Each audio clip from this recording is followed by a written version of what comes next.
வருகிற ஜூன் 22ஆம் தேதி முருக பக்தர்களுக்கான மாநாடு மதுரையில் நடைபெற இருக்கக்கூடிய நிலையில் முருக பக்தர்கள் மாநாடு ஆன்மீகமா அரசியலா என்ற கேள்வி எழுந்திருக்கிறது. அது குறித்து நிறைய விஷயங்கள் நாம் பேச இருக்கிறோம்.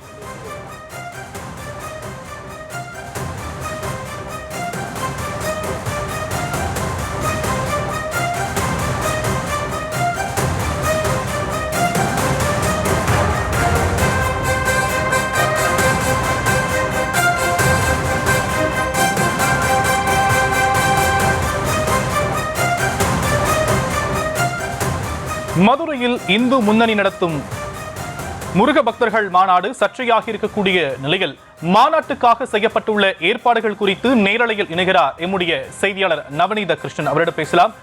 நவநீத கிருஷ்ணன், மாநாடு நடைபெற இருக்கக்கூடிய நிலையில அதற்கான ஏற்பாடுகள் எல்லாம் எந்த அளவுக்கு செய்யப்பட்டிருக்கு? இது ஒருபுறம் இருந்தாலும் நீதிமன்றத்தில் வழக்கம் தொடரப்பட்டிருக்குல்ல?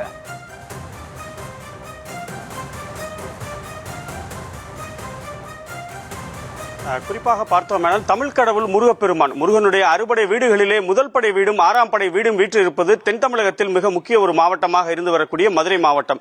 மதுரையை பொறுத்தவரை பார்த்தோம்னால் அரசியல், ஆன்மீகம், சினிமா என மூன்றிற்குமே ஒரு முக்கியத்துவம் வாய்ந்த ஒரு மாவட்டமாக இருந்து வரக்கூடிய வேளையிலே முருக பக்தர்களை மாநாடு நடத்துவதற்காக இந்து முன்னணி சார்பிலே கடந்த சில நாட்களுக்கு முன்னதாக பந்தல்கால் நடப்பட்டு அதற்கான பணிகளும் நடைபெற்று வந்த நிலையிலே உயர்நீதிமன்றத்தில் மூலமாக இந்த மாநாடு இந்த பகுதியில் நடத்தக்கூடாது என்று தடை விதிக்கப்பட்டிருந்தது. முன்னதாக மாநாடு ஜூன் 22ஆம் தேதி நடைபெறுவதற்கு முன்னதாகவே அங்கு வரக்கூடிய பக்தர்கள் காணும் வண்ணமாக முருகனுடைய முதல் படை வீடாக இருக்கக்கூடிய திருப்பரங்குன்றம், திருத்தணி, பழமுதிர்ச்சோலை, திருச்செந்தூர் இவ்வாறாக முருகனுடைய 6 படை வீடுகளுமே இங்கு கண்காட்சியாக வைத்து வரக்கூடிய பக்தர்கள் காணும் வண்ணம் ஏற்பாடு செய்வதற்கான பணிகள் நடைபெற்று வந்த நிலையிலே காவல்துறை அனுமதி மறுத்ததை தொடர்ந்து அதற்கான பணிகள் தற்காலிகமாக நிறுத்தி வைக்கப்பட்டிருந்தது.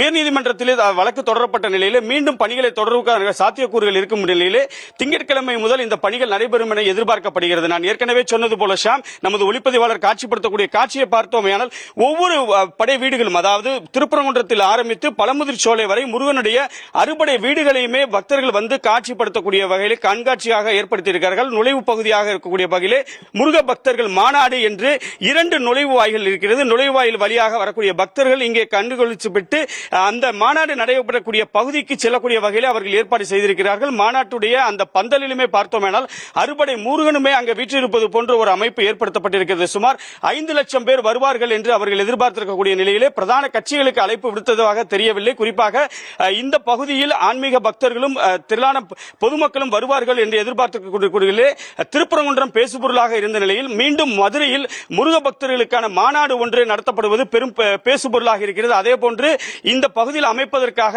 முருகருடைய முழு உருவ சிலையை தயார் செய்யும் பணிகளுமானது தற்போது நடைபெற்று வரக்கூடியதை நம்ம ஒளிப்பதிவாளர் காட்சிப்படுத்தக்கூடிய நம்மால் காண முடிகிறது. அதே போன்று நான் ஏற்கனவே சொன்னது போல ஷாம், இந்த மாநாடு பந்தலை பொறுத்தவரை பார்த்தோமேனால் வண்டியூர் பகுதியில் இருக்கக்கூடிய அம்மா திடல் என்று சொல்லக்கூடிய பகுதி, தனியாருக்கு சொந்தமான இந்த இடத்திலே மாநாட்டு திடல் நடக்கக்கூடிய இந்த பகுதியை தான் நாம் தற்போது பார்த்து வருகிறோம். திறந்த வெளியாக இருக்கக்கூடிய இந்த பகுதியில் நான் ஏற்கனவே சொன்னது போல அறுபடை வீடுகளுமே இருக்கக்கூடிய கண்காட்சியை போன்று அமைப்பதற்கான பணிகள் நடைபெற்று வந்த நிலையிலே தற்போது தடை செய்யப்பட்டதை தொடர்ந்து அந்த பணிகள் தற்காலிகமாக நிறுத்தி வைக்கப்பட்டிருக்கிறது.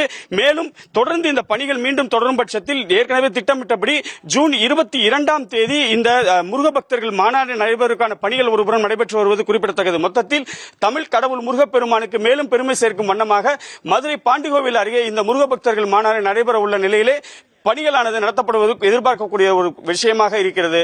ஷாம்.